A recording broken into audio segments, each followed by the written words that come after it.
Hi, everyone, and welcome to the 2021 Virtual Southeast Regional Fruit and Vegetable Conference. I'd like to thank you for signing up for this conference and attending in a virtual format. Today, you'll be joining part of the Strawberry Educational Conference. My name is Zach Snipes. I work for Clemson Cooperative Extension Service out of Charleston, South Carolina, and I'll be your moderator for today's event. Pesticides. We are giving pesticide credits as well as CCA credits for these events. If you go to the Event Resources tabs, you can find a list of approved presentations. You'll also see the participating states and how many credits you'll get for attending the program. So make sure you check that before you watch any programs. These presentations are only available to registered attendees. So maybe you're a spouse or maybe you're a worker on a farm. If you yourself did not register, you will not be receiving pesticide credits, only the person whose name registered for the event. Pesticide credits are only available during the live event. You can go back and watch these presentations on demand, but you will not be eligible for pesticide credits if you do that. So the CEU process, this is very important. You have to do this. If you think back to when you were in school, you have to sign in and sign out. So in order to sign in, you're just going to go to the audience chat box. You're going to put your first name, your last name, and the state and at the beginning of the presentation. And at the end, I'll give you guys a reminder, but you'll want to sign out of the audience chat box. That kind of just gives us an idea that you were there at the beginning and the end, and hopefully you stayed for the middle of the presentation. But to sign out, you just write your first and last name and your state. You have to do that to every presentation or webinar you go to. The last thing you want to do, and you only have to do this one time for the entire conference, is to complete the pesticide CEU registration. That's on the front cover of your guide, and you'll go to Pesticide CEU Guide, Event Resources tab, and it's under the media player. So you only have to do that one time. This presentation is pre-recorded to reduce technical difficulties. However, both I and the speaker will be available at the end of the presentation to answer your questions live that you type in the chat box. So make sure anything that comes to your mind that you want to know more information about or clarification, just put it in the text box and press send. We want to thank our 2021 Fruit and Vegetable Conference sponsors and exhibitors. Even though this year is in a different format, we still want to thank them for helping sponsor this. So you want to visit the virtual trade show, and you'll also want to visit the featured products pavilion. Go there, patronize those folks, and tell them thanks for being a sponsor of this event. My favorite thing to do at a conference is network, and unfortunately, we're going to have to network in our homes during this time, but we do have time set aside, the morning coffee chats. They begin at 8:15 every morning. And there you can find speakers, extension agents, other growers, industry reps. Make sure you meet with them and talk to them and get that networking aspect. And then we also have a networking aspect every night. The evening receptions begin at 5 p.m. So check that out. So to kind of get into the presentation, I know that I look at a lot of strawberry fields throughout the year, and I've noticed a lot of bronzing in strawberries, and I'm seeing more and more of this each and every year. Last year was particularly bad towards the middle and end of our strawberry season. So I found out through this conference a few years ago that it's thrips that are causing this bronzing damage. So today we're going to hear from an expert from the University of Florida about thrips and some biological controls and really how to manage these pests and their life cycles. So it's really important that we know about these increasing pest issues. So we're going to hear from Dr. Sriyanka Lahiri. She received her PhD from NC State. She also did a postdoc at NC State. And if that wasn't enough, she decided to do another postdoc at the University of Georgia Tifton campus. But now she is the strawberry and small fruits entomologist for the University of Florida at the Gulf Coast and Research Education Center. So without further ado, Dr. Lahiri, take it away.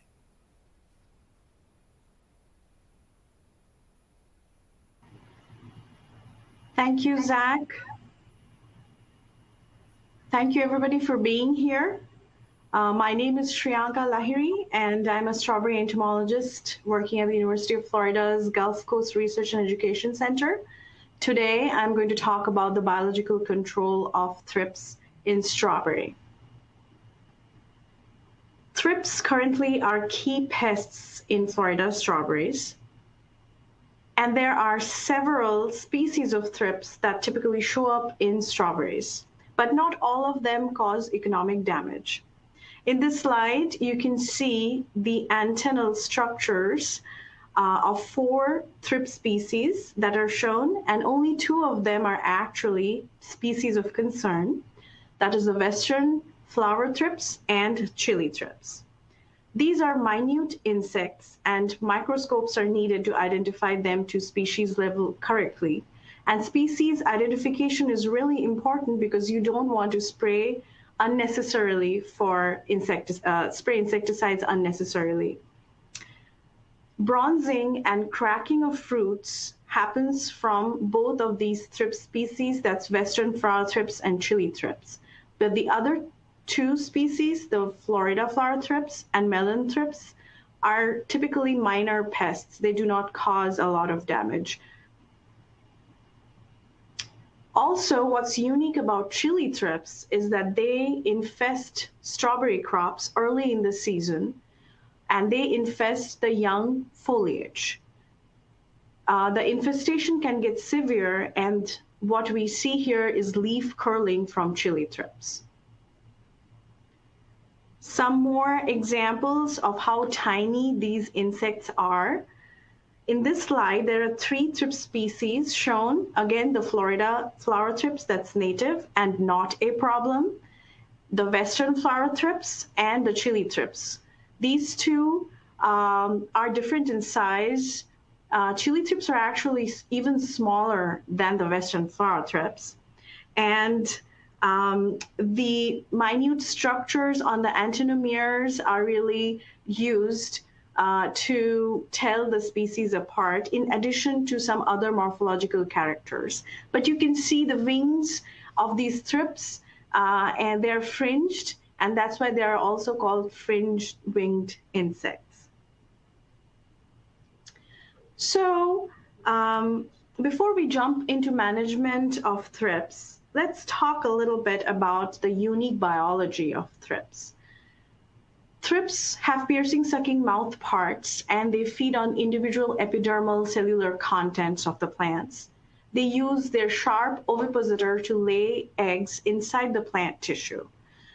So in this picture, unlike an armyworm infestation of strawberries, where you will clearly see feeding damage, feeding holes and frass, or a 2-spotted spider mite infestation, where even though it's a minute pest, you will see webbing or you will see eggs using a simple hand lens laid directly on the leaf surface. In case of thrips, you wouldn't be able to detect their presence immediately because the eggs are well hidden underneath the leaf surface.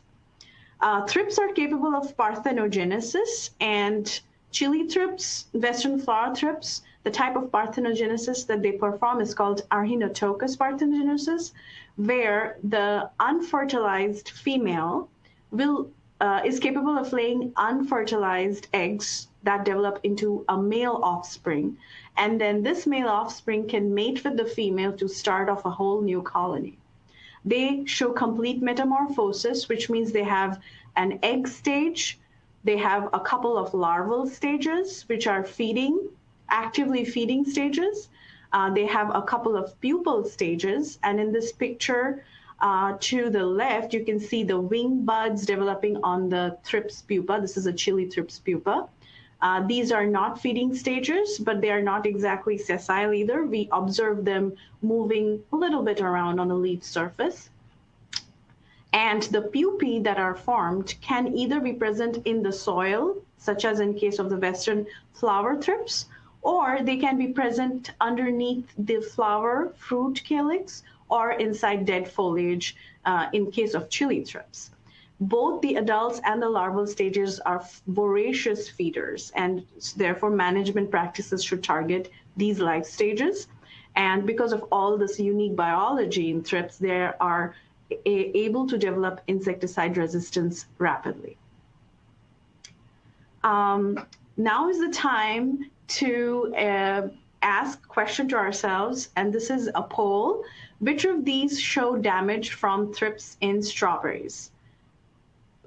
Please launch the poll.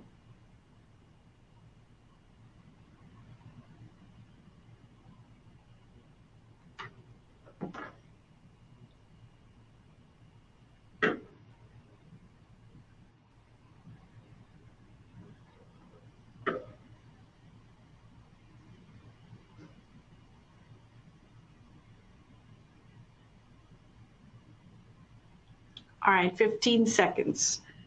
So from the previous poll question, the correct answers were A and B, both show damage from thrips in strawberries. A is telltale sign of chili thrips infestation that's typically found in Florida, where the midribs start darkening first. And severe infestations will be shown in the form of fruit bronzing, and this type of bronzing will be a result of both western flower thrips and chili thrips infestation. Just a side note, the picture C shows stunting of trifoliates. This is a compact leaf mass development that typically happens because of a cyclamen mite or a broad mite infestation. Moving on, coming back to the world of thrips, as I mentioned before, chili thrips cause the darkening of leaflet midrib. This is an invasive pest from Southeast Asia. And in this picture, you can see an adult and larval stages feeding on a cotton leaf, a bronzed fruit, and a close-up of the chili thrips mouth parts, which it uses to pierce and suck the plant juices. So in order to better understand and decide management options, we must first understand the population dynamics of this key pest, that's chili thrips in strawberries. And for that, my graduate student Gagandeep Kaur conducted a field experiment in the strawberry season of 2019-2020 in Florida. And here we collected several samples of chili thrips and mapped their larval numbers on trifoliates. So young strawberry trifoliates were sampled on a weekly basis across many fields, and here results from 3 fields has been shown. And the takeaway message from this ongoing study is that fields that were infested the earliest kept experiencing highest population peaks of the chili thrips through the rest of the season. So here field D was the first one to get the chili thrips infestation, and that's the one that kept getting the higher peaks. We did see a couple of peaks, one in the middle of December, the other in early January. So early season management of thrips is very important, specifically in case of chili thrips, because it is a foliage feeder. Therefore, currently talking about management options, foliar insecticides are applied routinely to manage thrips, specifically chili thrips. And it's used in the way of a rotation program where several of these modes of action, such as spinetoram, cyanotraniliprole, acetamiprid, and bifenthrin, are rotated. But we were curious to understand that despite the rotation, is there an incidence of development of insecticide resistance? And so my student Gagandeep, she also collected samples from 10 different fields from the strawberry production hotspot. This is the map that shows the winter strawberry production region. This is east of Tampa in the Plant City, Dover area. And after collecting thrips samples from all of these fields and subjecting these thrips in the early season and in the late season to these 4 major modes of action, the early season was collected in November and the late season population was collected in February. And so as a result of this experiment, what we were able to conclude that the late season chili thrips that were collected in February, that had gone through the whole season of insecticide treatments, were showing lower mortality rates in case of all of these products. And these rates were as high as 30% lower mortality rates. So now, therefore, there's definitely a precedence for looking at other modes of control. And so biological control naturally becomes a feasible option to look at. Before we jump into biological control, the details of the biological control for thrips, what is it? So biological control can be broadly defined as several different ways of controlling the pest, typically an invasive pest. It is divided into three broad types: the classical or importation biological control, where the biological control agent is imported from the native range of the pest into its invasive region. This is a map showing the current distribution of chili thrips. This is the region where it originates from. So if we were to get some predators from its native range into its invasive range, that would be defined as a classical or importation biological control. Augmentative biological control would be actually, once you have biological control agents identified, you have commercial products of those biological controls that are live stages of the biological controls that can be manually released in your fields. And then conservation biological control are various ways in which you design your farmscape to support the biological control agents. Something to remember here is that natural enemies are not the same as the biological control agents. And natural control is not the same as biological control, simply because biological control needs intervention from human beings. So moving on, thrips management by biological control can rely on several generalist predatory mite species. And here I've included two pictures.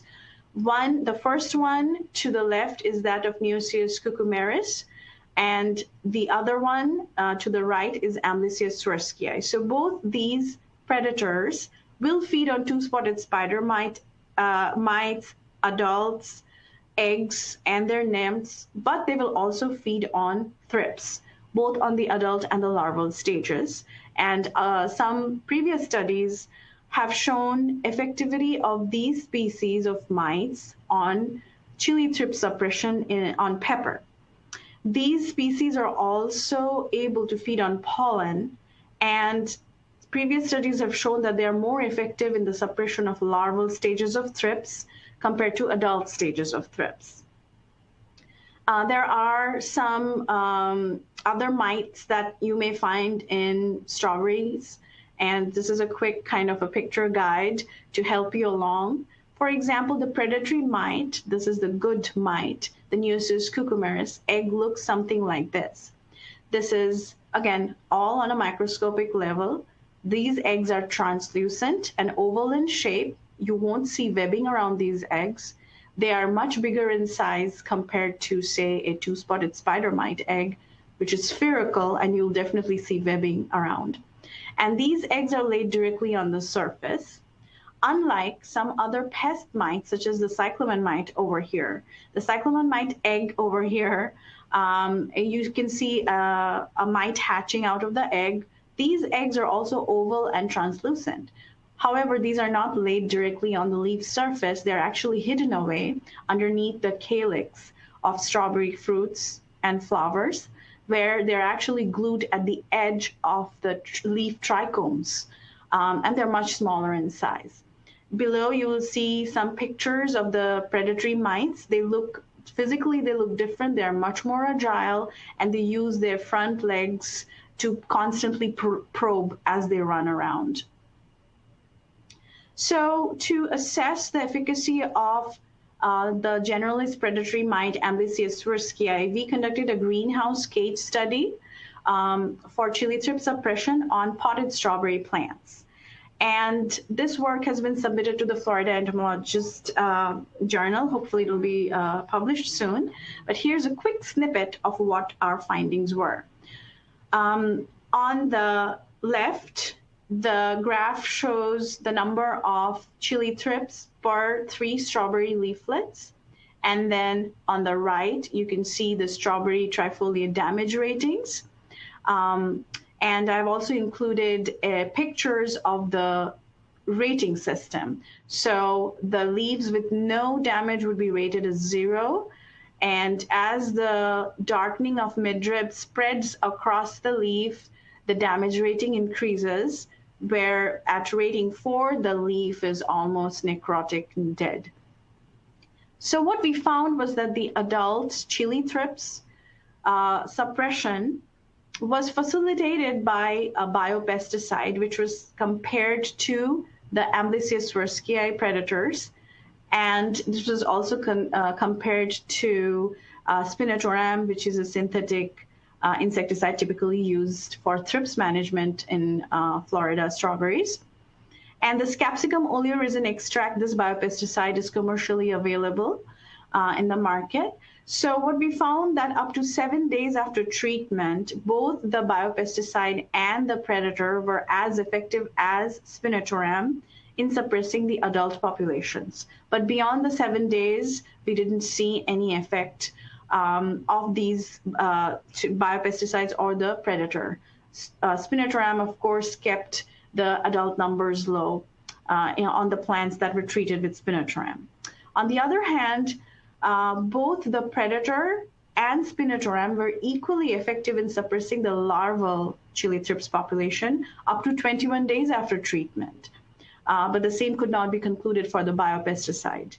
And when we assessed the plant damage rating data, we found that up to 28 days after treatment, both spinetoram was the most effective, but the predator was also second most effective. But we couldn't conclude the same thing about the biopesticide. So the damage rating on the strawberry plants from chili thrips was maintained below 3. So the plants looked at least better than having necrotic leaves up to 28 days after treatment. So there's definitely promise if we can incorporate the Amblysseus swirsky as a biological control agent. One of the plus sides of using biological control agents is you can rely more on the natural enemies that are present around your strawberry fields. Typically, we find the minute pirate bugs. Here you can see an adult hiding underneath the calyx of the strawberry fruit. This is where you'll typically find the thrips also. So the predators go around foraging in these hidden areas. And then there's a nymph of this species also that's also predatory. And the big-eyed bugs are also effective predators of thrips. In addition, we have lady beetles and lacewings. We have long-legged flies that are all predatory in nature. So by using, relying more on biological control agents, you can also give a chance to the natural enemies to suppress the other minor pests. In summary, we found that the predatory mite Amblysseus swirsky was as effective as the synthetic pesticide spinetoram up to 7 days after treatment for suppression of the adult chili thrips in strawberries. And both the predator and spinetoram were equally effective up to 21 days after treatment for larval suppression. The damage rating of less than 3 was maintained by the predator up to 28 days after treatment.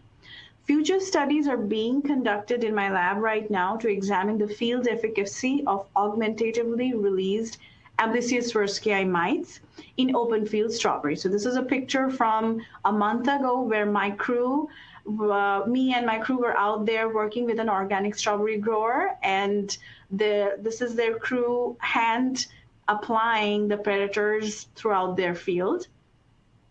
So we are in the process of examining what the survival looks like for the predators. And future studies are also needed to examine the compatibility of the predatory mite with the biorational pesticides on strawberry thrips management programs. This is a list of references that I used to make this presentation. And with that, I would like to thank my team, all my industry partners, the organizers of this conference, specifically Jeff Cook and Zachary Snipes, the Florida Strawberry Growers Association, my center, my department, entomology department, and all of you for attending this talk. My email address is located at the bottom. Please feel free to reach out. And with that, I would like to launch another poll question. Please start the poll. Thank you.